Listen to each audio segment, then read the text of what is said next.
बिस्मिल्लाहिर्रहमानिर्रहीम। अस्सलाम वालेकुम। Second year.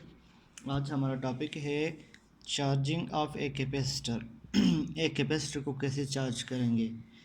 Charging of capacitor, चूँकि सारा काम बुनियादी सर्किट पर होगा, लिहाजा एक बात याद रखें, जब भी हम प्रैक्टिकली किसी कैपेसिटर को सर्किट में कनेक्ट करते हैं तो कैपेसिटर से पहले एक रेजिस्टर ज़रूर लगाते हैं।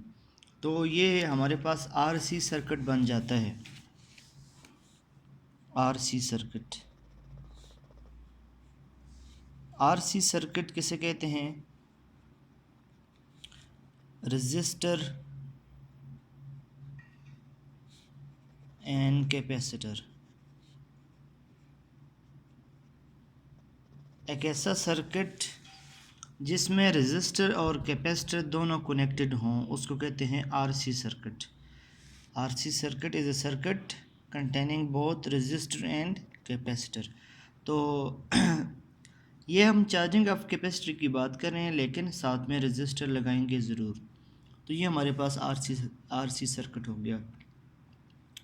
क्लास आपने कैपेसिटर की जो डिफिनीशन है उसमें बुनियादी बात एक इक्वेशन ये पढ़ी थी, Q is equal to C V. Q is equal to C V. लेकिन चार्जिंग ऑफ कैपेसिटर में ऐसा है कि जब आप स्विच क्लोज़ करेंगे तो बैटरी की वोल्टेज V से इंक्रीज़ होके V0 यानी मैक्सिमम को पहुंच जाएगी। V0 यहाँ पर मैक्सिमम को शो कर रहा है। तो व्हेन यू स्विच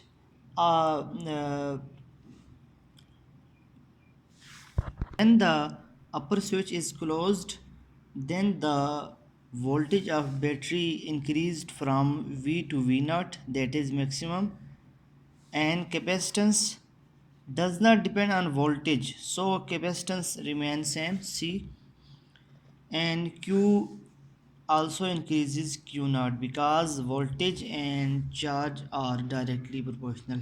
चार्ज और वोल्टेज आपस में डायरेक्टली प्रोपोर्शनल हैं। तो Q0 is equal to C V not. This is equation number 1। ये उस वक्त होगा जब आप मैक्सिमम वोल्टेज देंगे तो मैक्सिमम चार्ज स्टोर हो गया। ये वो मैक्सिमम वोल्टेज है और ये वो मैक्सिमम चार्ज है। अब वो चार्ज जो कैपेसिटी की प्लेट्स पर स्टोर हुआ है वो है Q is equal to Q0 into 1 minus ई की power minus T by are c. ये वो चार्ज है जो कैपेसिटर की प्लेट्स पर स्टोर हुआ है, जिसके बारे में हम कहते हैं कि capacitor is a device used to store charge. तो ये वो चार्ज है जो कैपेसिटर की प्लेट्स पर स्टोर हुआ है। Q is equal to Q0 1 minus ई की power minus T by are c. देखें Q0 ये मैक्सिमम चार्ज है, ये प्लेट पर टोटल इंड्यूस चार्ज है। E एक्सपोनेंशियल फैक्टर है और जो स्मॉल t है ये टाइम है और आर सी इसको हम टाइम कांस्टेंट कहते हैं। रेजिस्टर एंड सर्किट, तो ये टाइम कांस्टेंट हमारे पास है। तो ये बुनियादी इक्वेशन है जिसकी मदद से हम ग्राफ ड्रा कर सकते हैं। और इसका ग्राफ क्लास इस तरह आता है। जब आप चार्जिंग ऑफ कैपेसिटी की बात करें तो एक ग्राफ इस तरह आता है, ये ऊपर इसका मैक्सिमम, और दूसरा चार्ज इस तरह आता है ये।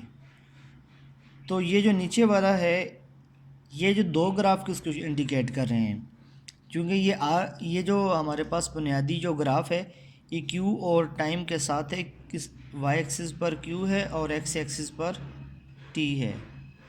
तो ये लार्ज RC के साथ है और ये स्मॉल RC के साथ है। ये जो बड़ा ग्राफ है इसमें RC की वैल्यू स्मॉल है, स्मॉल RC है, और ये वैल्यू लार्ज है। क्योंकि जब RC रेजिस्टर और कैपेसिटर्स की वैल्यू स्मॉल होगी, यानी RC टाइम कांस्टेंट है, तो RC की वैल्यू जब कम होगी तो कैपेसिटर मतलब टाइम कांस्टेंट कम है तो एकदम चार्ज हो जाएगा, फिर ये एकदम डिस्चार्ज भी हो जाएगा। जबकि इसके मुकाबले में अगर रजिस्टर की और कैपेसिटर की वैल्यू ज़्यादा है, तो जब कैपेसिटर ज़्यादा है तो एकदम से वो चार्ज नहीं होगा, बल्कि आहिस्ता आहिस्ता होगा, ज़्यादा चार्ज होगा। तो when the value of capacitance is larger, it will take longer time to charge, और साथ में रजिस्टर की वैल्यू भी ज़्यादा है तो ये भी चार्ज को अपोज करेगा, इस वजह से ये टाइम ज़्यादा लगेगा। तो जब आरसी की वैल्यू लार्ज हो तो ये ग्राफ कम बनेगा और वैसे ज़्यादा बनेगा। तो अब इसी को, अगर यही जो रिलेशन आपने फाइंड किया है, इसको आप वोल्टेज के केस में लिखना चाहें तो आप इसको इक्वेशन नंबर 2 कह दें, इसको डिवाइड कर दें, सी से डिवाइड कर दें, तो ये हमारे पास रिलेशन बन जाएगा Q by c is equal to Q not by C not 1 minus ई की power minus T by R C. तो देखें Q बाई सी V की इक्वल है, Q बाई सी, तो Q बाई सी किसकी इक्वल है, देखें V के इक्वल है, और Q not by C not ये V नॉट की इक्वल है 1 माइनस ई की power minus T by R C. तो ये हमारे पास वोल्टेज के केस में इक्वेशन बन जाती है। आर सी टाइम कांस्टेंट है, आर सी टाइम कांस्टेंट है, आप उसकी वैल्यू भी फाइंड कर सकते हैं। बहरहाल मैं यहाँ पे डायरेक्ट लिखता हूँ, आप इक्वेशन में उसकी वैल्यू टी की जगह आर सी पुट करके फाइंड कर सकते हैं। वो उसका फाइनल आंसर हमारे पास है 63.2% Q बाई क्यू नाट। ये वो क्यू नाट है, अगर इसके ऊपर ले जाएं 63.2% ऑफ द मैक्सिमम चार्ज। तो आर सी क्या है, हम आर सी को डिफाइन कर रहे थे। R C is basically a time constant factor. It is called time constant. It is the duration of time in which 63.2% of the maximum charge is deposited on the plates of capacitor is called time constant. ऐसा time जिसमें ये 63.2% charge induced हो जाए plate पर, उसको हम कहते हैं टाइम कांस्टेंट। उसके बाद हमारे पास है discharging of capacitor. Discharging of capacitor, इसमें कोई नया वेरिएबल हम इस्तेमाल नहीं करेंगे, जस्ट थोड़ी सी चेंज हो जाएगी फॉर। देखें चार्ज और डिस्चार्ज का कंसेप्ट हमने लास्ट टाइम एक वीडियो में समझा था। तो अब जब कि आप स्विच को जो है उसे अलग कर लें, तो इसका नतीजा क्या होगा कि वोल्टेज आनी बंद हो जाएगी और वो जो अगला चार्ज स्टोर हुआ था वो भी वापस चला जाएगा। तो ये हो जाएगा Q is equal to Q not e की power minus T by are c. Q is equal to Q not e की power minus T by are c. ये हमारे पास है discharging of capacitor. Q is equal to Q not e की power minus T by are c, ये equation discharging की है।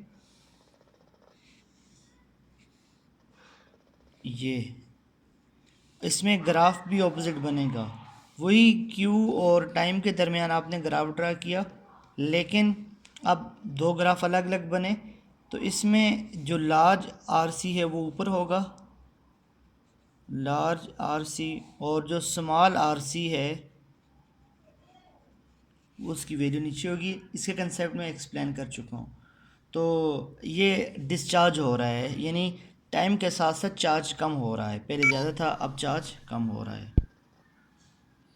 तो इसमें क्लास जो मैक्सिमम डिस्चार्जिंग हो सकती है वो होगी 36.79%। तो ये हमारे पास चार्जिंग एंड डिस्चार्जिंग का टॉपिक था।